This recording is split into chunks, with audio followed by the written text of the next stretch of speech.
حضرت علی کے پاس ایک یہودی آیا اور اس نے قرآن پر اعتراض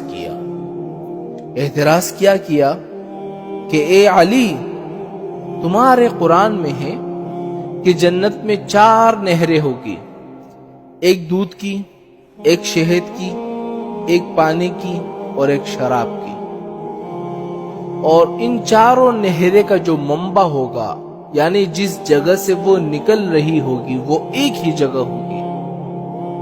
تو یہ کیسے ہو سکتا ہے کہ نہریں 4 ہو اور ایک ہی جگہ سے نکل رہے ہو؟ یہ کیسے ہو سکتا ہے؟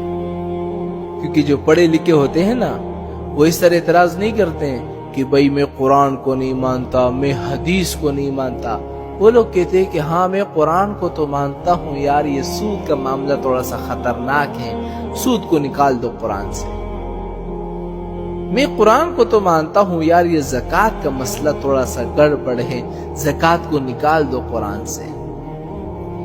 یار میں قرآن کو تو مانتا ہوں یار، یہ نمازوں کا جو مسئلہ ہے نا، نماز تھوڑا مشکل ہے ہمارے لیے، نماز کو نکال دو قرآن سے۔ اس طرح کے لوگ پھر سوال کرتے ہیں۔ تو اس یہودی نے حضرت علی پر یہی اعتراض کیا کہ جنت میں ہوگی 4 نہریں اور ایک ہی جگہ سے نکل رہی ہوگی، یہ کیسے ہو سکتا ہے؟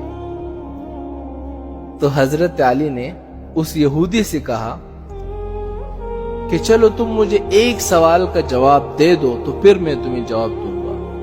یہودی نے کہا ٹھیک ہے۔ حضرت علی نے فرمایا کہ جو تمہارا سر ہے،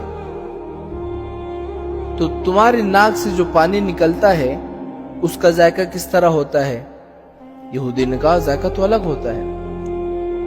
حضرت علی نے فرمایا کہ چلو تمہارے منہ سے بھی کبھی پانی نکلتا ہے؟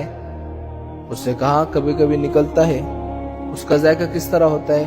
اس کا ذائقہ الگ ہوتا ہے۔ حضرت علی نے فرمایا کہ چلو تمہارے کان سے بھی پانی نکلتا ہے؟ اس نے کہا ہاں کان سے بھی پانی نکلتا ہے۔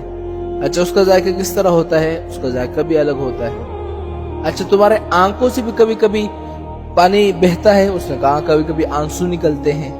اچھا اس کا ذائقہ کس طرح ہوتا ہے؟ اس کا ذائقہ تو الگ ہوتا ہے۔ تو حضرت علی نے فرمایا کہ یہ کیسے ہو سکتا ہے کہ تمہارا سر ایک ہے اور مختلف جگہوں سے جو پانی نکل رہے ہیں مختلف ذائقے ہیں؟ وہ یہودی بالکل چپ ہو گیا۔ حضرت علی نے فرمایا کہ جب اللہ تعالیٰ اس چیز پر قادر ہے تو کیا اس چیز پر قادر نہیں ہے کہ ایک ہی جگہ سے 4 نہریں نکال دیں؟